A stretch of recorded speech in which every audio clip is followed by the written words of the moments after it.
साथियों, आप भी टीईटी या सीटीटी की तैयारी कर रहे हैं तो यह वीडियो आपके लिए ही है। यदि आप इस वीडियो को पूरा देख लेते हैं तो आपके कम से कम 30 नंबर कहीं नहीं गए, तो आपको 60 नंबर मिलने की पूरी संभावना है। अब 60 नंबर हम इसलिए कह रहे हैं क्योंकि 30 नंबर कक्षा 1 से 5 तक के पेपर के लिए और 30 नंबर कक्षा 6 से 8 तक के पेपर के लिए बहुत महत्वपूर्ण होने वाले हैं। साथियों, आप सीडीपी या बाल विकास और शिक्षा शास्त्र की तैयारी कर रहे हैं। आपने देखा होगा, आप जब भी कोई वाक्य पढ़ते हैं या पैरा पढ़ते हैं तो आपको एक बार में समझ में नहीं आता, क्योंकि उसकी शब्दावली बहुत ही कठिन है और एक ही शब्द को बार बार पढ़ने पर वह हमें या तो समझ में देर से आता है या तो समझ में नहीं आता। तो साथियों, इसी कठिनाई को दूर करने के लिए हमने आपके समक्ष यहाँ पर बाल विकास एवं शिक्षा शास्त्र से संबंधित 100 कठिन शब्द लेकर आए हैं और उन कठिन शब्दों के आसान अर्थ भी हम बताने वाले हैं।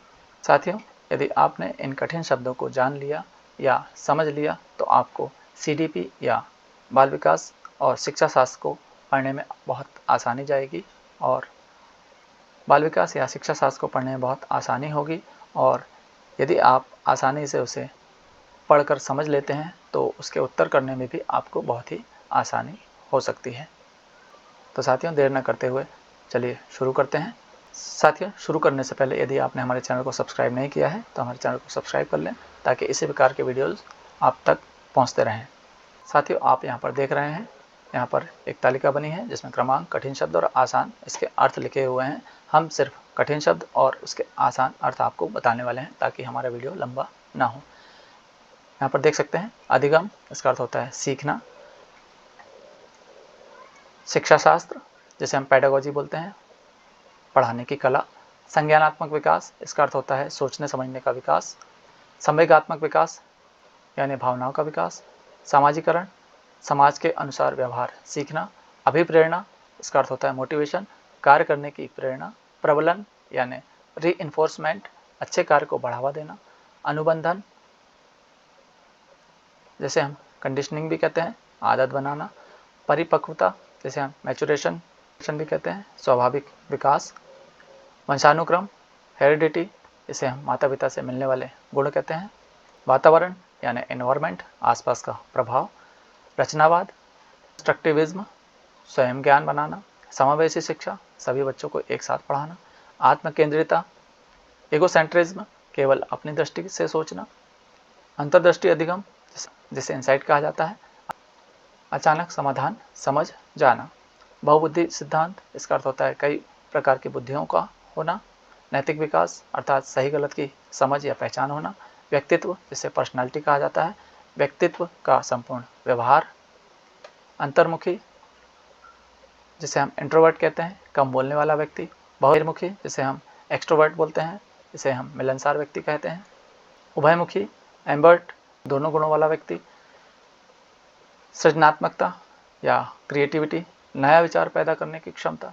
बुद्धिलब्धि या इंटेलिजेंस क्वोशेंट जैसे IQ कहा जाता है, बुद्धि मापने का स्तर। मानसिक आयु, MA, मानसिक क्षमता के अनुसार आयु। वास्तविक आयु, CA, जन्म से वर्तमान आयु। आत्म अवधारणा या सेल्फ कॉन्सेप्ट जिसे हम स्वयं के बारे में विचार करना कहते हैं। आत्मविश्वास या सेल्फ कॉन्फिडेंस, खुद पर विश्वास रखना। आत्मानुशासन, सेल्फ डिसिप्लिन, स्वयं नियंत्रण। प्रेरणा या इंस्पिरेशन, उत्साह देने वाली शक्ति है। दंड या पनिशमेंट, गलती पर सजा है। पुरस्कार या रिवार्ड, अच्छे कार्य पर सम्मान है। सुदृढ़ीकरण या स्ट्रेंथिंग, व्यवहार को मजबूत बनाना। पुनर्बलन या रीइंफोर्समेंट, बार बार प्रोत्साहन देना। अधिगम की तत्परता, सीखने के लिए तैयारी। हस्तांतरण या ट्रांसफर ऑफ लर्निंग, एक सीख का दूसरी में उपयोग। अधिगम वक्र, लर्निंग कर्व, सीखने की प्रगति का ग्राफ। लक्ष्य या गोल, प्राप्त करने का उद्देश्य। अभिरुचि या इंटरेस्ट, किसी कार्य में रुचि। अभिवृत्ति या एटीट्यूड, सोच या दृष्टिकोण। अवधान या अटेंशन, इसे हम ध्यान लगाना कहते हैं। स्मृति या मेमोरी, याद रखने की क्षमता। विस्मरण या इसे हम फॉरगेटिंग कहते हैं, इसे भूल जाना कहा जाता है। कल्पना या इमेजिनेशन, मन में चित्र बनाना। चिंतन, थिंकिंग, विचार करना। समस्या समाधान, प्रॉब्लम सॉल्विंग, कठिनाई का हल निकालना, निर्णय क्षमता, डिसीजन मेकिंग, निर्णय लेने की क्षमता या योग्यता, आलोचनात्मक चिंतन, गहराई से सोचने की क्षमता, तार्किक चिंतन या लॉजिकल थिंकिंग, तर्क के आधार पर सोचना, मूर्त चिंतन या कॉन्क्रीट थिंकिंग, वास्तविक वस्तुओं पर आधारित सोच, अमूर्त चिंतन या एब्स्ट्रैक्ट थिंकिंग, कल्पनात्मक सोच, प्रत्यायोजन, जानकारी को मिलाना, समायोजन या अकोमोडेशन, नई जानकारी के अनुसार बदलना, अनुकूलन, एडॉप्टेशन, परिस्थिति के अनुसार ढलना, समीपी विकास क्षेत्र या ZPD, सहायता से सीखने की क्षमता, सहारा प्रदान करना या जिसे हम स्कैफोल्डिंग कहते हैं, सीखने में सहायता देना। साथियों, ZPD और स्कैफोल्डिंग का हमने विस्तृत वीडियो बनाया है जो हमारे चैनल पर आप जाकर देख सकते हैं। यदि आपने हमारे चैनल को अभी तक सब्सक्राइब नहीं किया है तो सब्सक्राइब कर लें ताकि इनके डिटेल वीडियो आप वहां जाकर देख सकें। भाषा अर्जन, भाषा सीखने की प्रक्रिया, अनुकरण, नकल करके सीखना, शब्द भंडार, शब्दों का संग्रह, वाक्य विकास, बोलने की क्षमता का विकास, पठन कौशल, पढ़ने की क्षमता, लेखन कौशल, लिखने की क्षमता, श्रवण कौशल, सुनने की क्षमता, अभिव्यक्ति, अपने विचार व्यक्त करना, संप्रेषण यानी कम्युनिकेशन, विचारों का आदान प्रदान, समूह गतिकी, समूह में व्यवहार प्रक्रिया, सहयोगात्मक अधिगम, मिलकर सीखना, सामूहिक अधिगम, समूह में सीखना,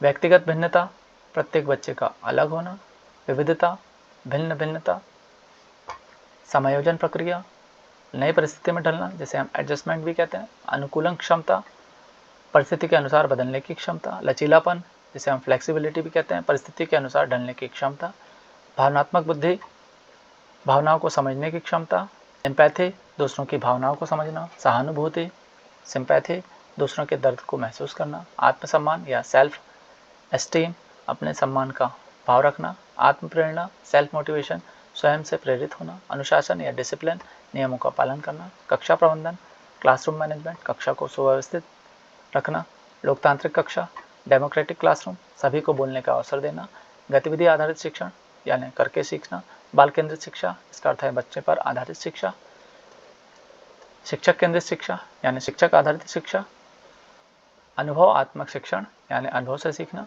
परियोजना पद्धति, परियोजना के माध्यम से सीखना, अनौपचारिक शिक्षा, घर या समाज से सीखना, औपचारिक शिक्षा, विद्यालय में शिक्षा,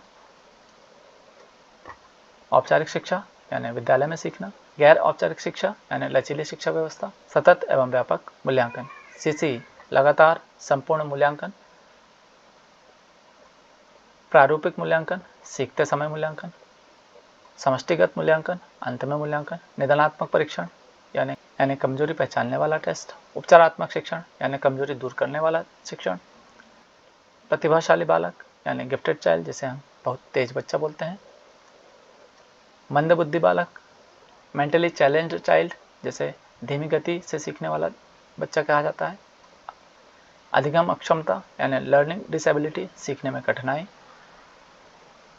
डिसलेक्सिया, पढ़ने में कठिनाई, डिसकैल्कुलिया, गणित सीखने में कठिनाई, डिस्ग्राफिया, लिखने में कठिनाई और बहुविकल्पीय आकलन यानी मल्टीपल असेसमेंट, विभिन्न तरीके से मूल्यांकन। साथियों, इन शब्दों को नियमित पढ़ें, समझें और अभ्यास करें, आपको सफलता जरूर मिलेगी। मिलते हैं नेक्स्ट वीडियो में। जय हिंद, जय भारत।